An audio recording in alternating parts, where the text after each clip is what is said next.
Are you the owner of a Fronius GEN24 inverter? Then this webinar is exactly the right thing for you.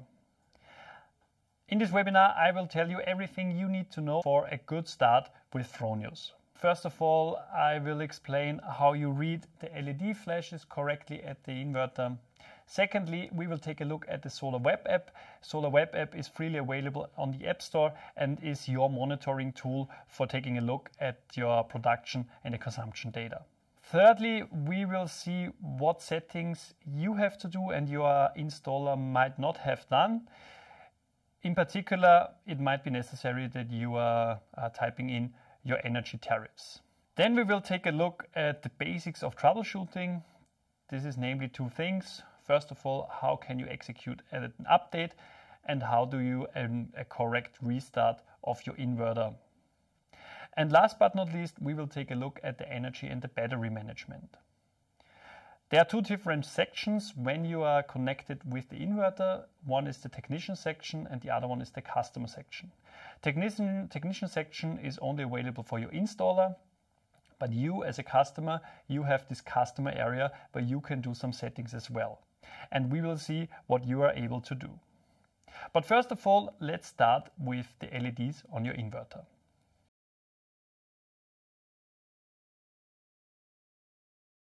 If you're taking a look at your Fronius GEN24 inverter, you will see that there is not a lot what you can read of it.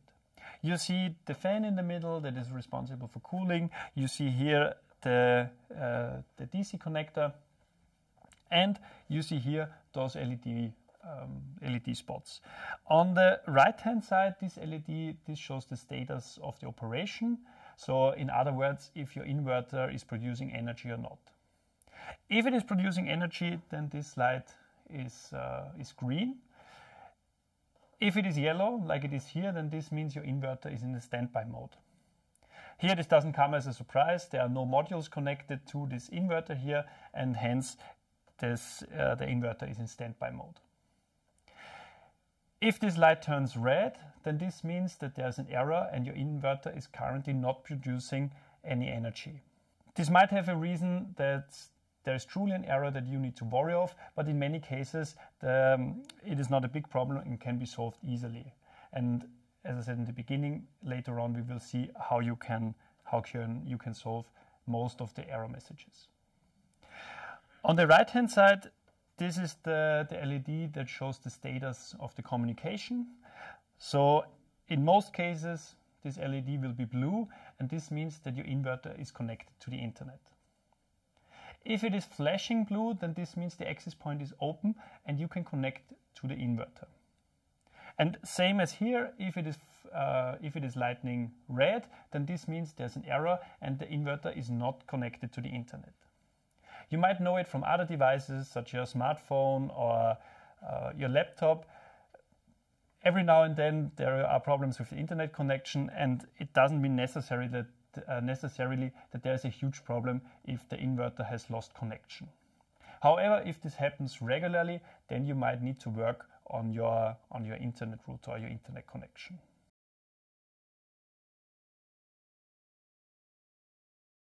One question we get asked frequently is, why does the inverter not have a display here like the precessor had? For those of you who know the snap inverters, you remember the snap inverters here had a display. The Gen doesn't. Why? Because there is the Solar.web app for you. And this app shows you very compact and tidy all the facts and all the data you need to know. How you can read this app and what is interesting about it, this is what I will show you now. If your installer has done it correctly, then he has brought your PV system into Solarweb and has given you your account password for it. The only thing you need to do is download the Solarweb app. You find the Solarweb app on the App Store. It's freely available there. Then you open the Solarweb app and you are entering your account and your PV system. The PV system I'm showing you here, this is a Fronius PV system located in Italy. You see below, you see those four sections: overview, energy, earnings, and settings. We will start with the very left with the overview. In the overview, you see here live data divided into 4 sections. Section number 1 is the production. This is the sun icon. You see production is currently 3.19 kilowatt. On the right hand side, you see this house icon. This is a symbol for consumption. And as you see, currently 34.7 kilowatt are consumed. You already realized that this PV system is a bigger one. This is not a residential house. It's more a commercial system. On the right, you see the battery status. In percentage, you see the current state of charge. And below, the 0 watt means that currently nothing is charged into the battery. And on the very right, you see the net grid icon. This shows how much energy is taken from the grid or how much is fed in respectively. Those small dots that are going from one icon to another, this shows the stream of energy. So currently all the production is going into the household, and this is by far not enough. So most of the energy is taken out of the grid. And as I said, to the battery or from the battery, there are no energy streams at the moment. Below you see all the devices that are connected to this PV system as well. In this case, there is one ohm pilot, and you see here the corresponding water temperature. This is currently 46 degrees Celsius. And below you see all the connected watt pilots, so all the charging solutions for e-mobility. And as you can see, all of them are currently, they are not drawing any energy from the grid. Let's go a bit below. Then you see the generation for today. So today already 12.6 kilowatt hours have been produced. 100% self-consumption. So this means that those 12.6 kilowatt hours, they have been consumed by the household. And nothing, so 0 kilowatt hours, have been fed into the grid.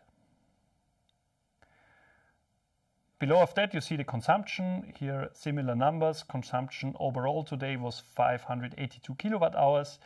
Only 2% of those 582 kilowatt hours came from the PV system. 98% came from public grid. And on the bottom, you see the expected generation for the rest of today and also for tomorrow.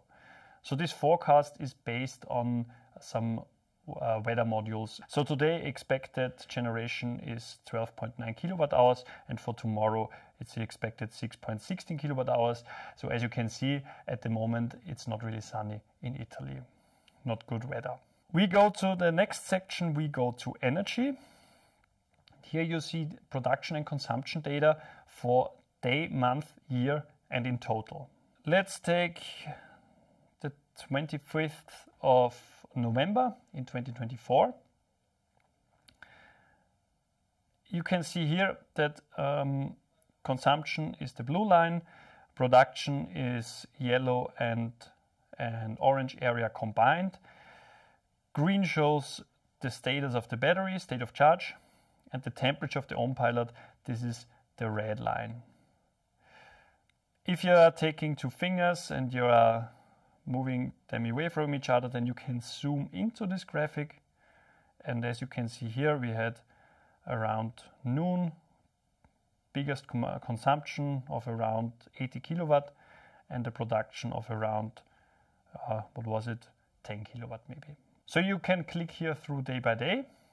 If we go on top to the section month, then you see the same statistics for example, for November, or let's go to October 2024. You have again those different colors. You can zoom in and take a more detailed look at various days. So for example, here this is the 12th of October. You see that generation self-consumption combined, so this is what came from your PV system on the top, was much larger than overall consumption. Let's go to the section year. What do we see here? Here we see each month of a year. So here 2024, 1 corresponds to January, 2 to February, 3 to March, and so on and so forth. Typically, you see that consumption is higher in winter months. I zoom in again. You see in January, February, high consumption, and in contrast to that, low production. Production again is yellow and the orange area. In summer, we see a different picture. We see much lower consumption, but higher production. Here, take a look at July or August. And in total, we can compare various years. So you see the whole statistics for 2024, 2023, 2022, and so on and so forth. Let's go to the next section. We go to earnings. Here in earnings, you see what your PV system already got you money for today, in the month of November, in the whole of the year 2024, or in total over the whole life of the PV system. And below you see the CO2 savings. The CO2 savings, they correspond to a CO2 factor that is already entered in your Solarweb system. How big this factor is, this depends on the country you are living in and where your PV system is located. Your earnings, they are corresponding to the tariffs you have entered into Solarweb. This might be something that your installer hasn't done so far, and you see it here in this Fronius PV system as well. Those values, they cannot be true. So hence the recommendation, once your installer has given you your Solarweb account, please check if he has entered the energy tariffs, and if not, please do that. How you can do this is what I will show you next.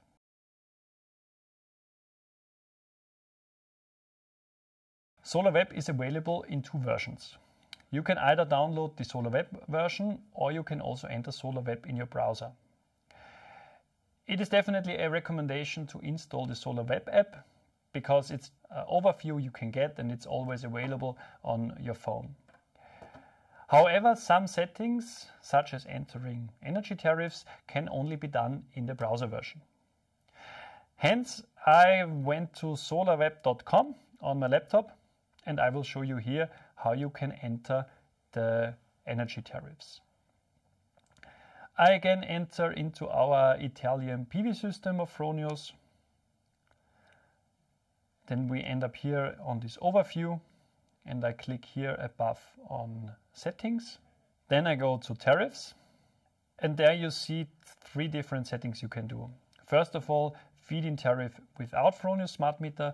This is probably the setting you do not need. This is more for commercial solutions.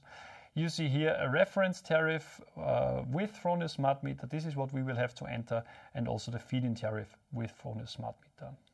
Let's first start with the feed-in tariff.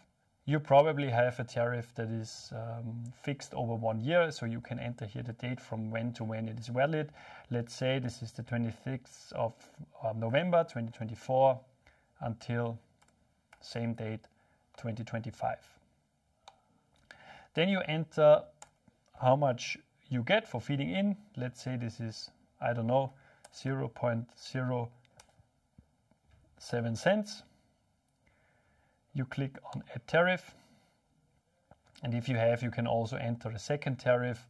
So I don't think this is valid in this case, but let's say you get a different sum or a different amount for feeding in overnight or during lunch hours. Then you can enter this here with drag and drop. You can enter for what hours of the day and what days in a week this is valid. Below here, you choose the energy meter. In this case, because this is a bigger system, there are many different energy meters. In your case, I guess you will only have one. And then you press here OK, and then your settings are fixed. For entering a reference tariff, you do it the same way. You again click on Add. You can enter the date from when to when it is valid, and here you can enter how much currently the kilowatt hour costs. Let's say this is 25 cents per kilowatt hour. In case you have a variable tariff, then there is no possibility at the moment that you are entering the variable tariff here. What we recommend is that you take an average value over a couple of months, or in best case over a year, for kilowatt hour costs, and then you're entering this number here. This in most of the cases is really close to the real number. Again, you click here on OK and you are finished.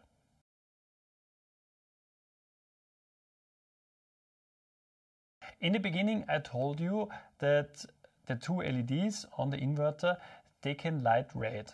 And if it lights red, then it means that some error has happened and that you received some error message.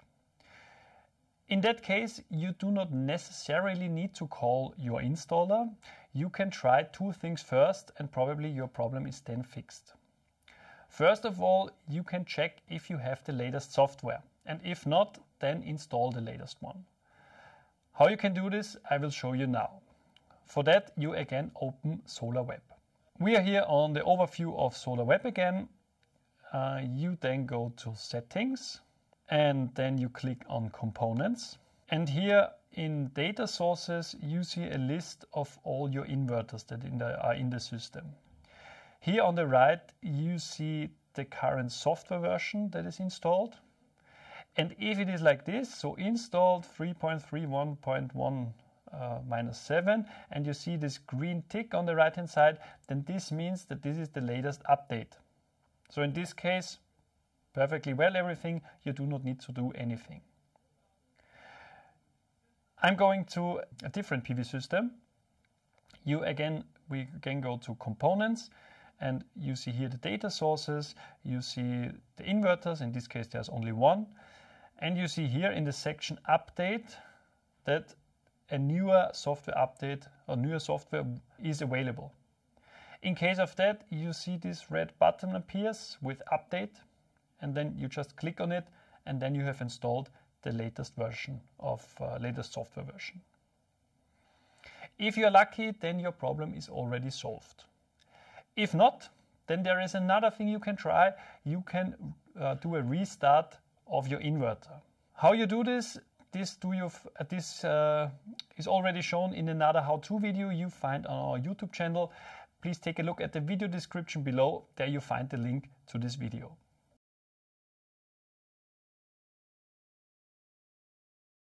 As I said in the beginning, there are two different sections in the web UI of the inverter. There's the technician section and there's the customer section. For the technician section, only your installer has the password and only your installer has access to it.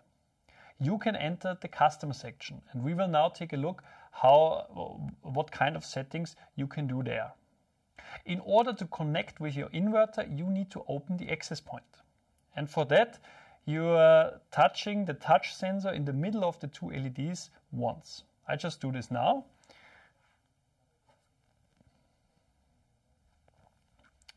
And as you can see, the blue light, so the blue communication light, starts flashing. And if it starts flashing, then this means that the inverter has opened the access point and you can connect to it. You go to the Wi-Fi settings here below on the Wi-Fi symbol. Then you select your inverter, and your inverter appears Fronius _ and then the serial number. You connect to it. Then you go to your browser and enter the IP address of your inverter. This IP address is always the same. You press enter, and then you get to the dashboard, and you have already connected to the inverter, and you get to the settings. If you're clicking on energy management, then you are asked to enter your customer password. This customer password, as I said, you should have received from your installer. You enter it, and then you see the logs, they have vanished. You go to battery management, and what can you do here? As you see, you can see this. You can set the state of charge limits.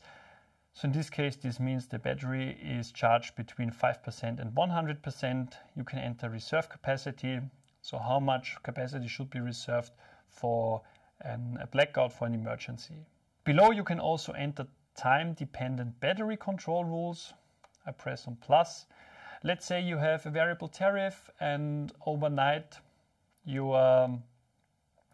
have lower prices and you want your battery to charge overnight. Then you can set minimum charging power of, let's say, 2000 watts between 1 in the morning and 5 in the morning, and you want your battery to charge according to this rule from Monday to Friday. Then you click on Add, and the battery rule is set.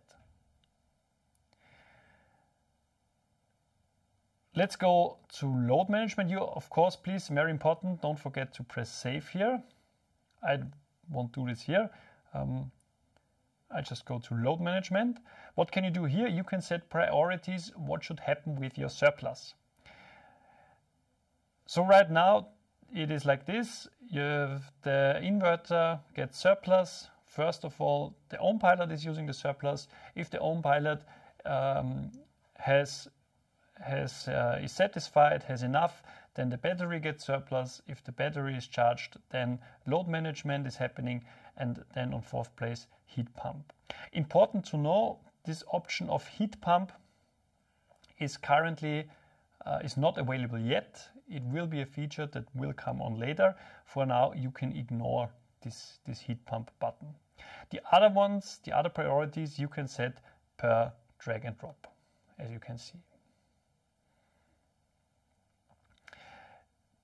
Regarding load management, you can set rules, and you can do this below here. So let's take a look at load 1.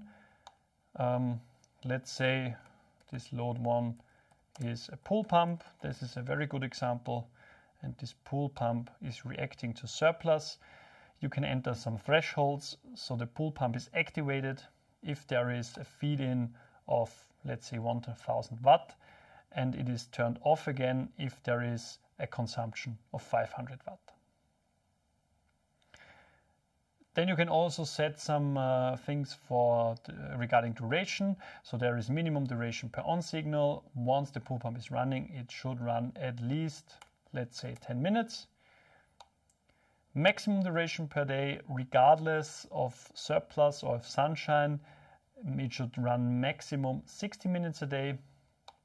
And you can also enter desired duration. So let's say at least 10 minutes until 6 o'clock in the evening, again, regardless of PV surplus. Regarding battery and load management, we recommend that you stick to the recommendations of your installer. As I said, this is in the custom area. You can change it anytime, but I guess that your installer has already done it, and usually you do not need to change it. To conclude this webinar, I have shown you 5 things. First of all, we have taken a look at the LEDs, at the inverter. Secondly, I have shown you Solarweb, the Solarweb app to be precise, what it can do and what you can see there. I have shown you how you enter energy tariffs. And then we have seen the basics of troubleshooting, so how to do an update, and again, take a look at the video regarding a restart of your system. You find this video in the video's description of this one. And last but not least, I showed you what you can do in the customer section if you're connected to the inverter. To conclude, I can only recommend that you are taking a look at our YouTube channel. You find there many other videos. They are first of all targeted at our installers, but maybe there are also some of them worth watching for you. Other than that, I hope you enjoyed this video. I wish you much success with our Fronius systems, and I'm looking forward to seeing you again. Bye bye.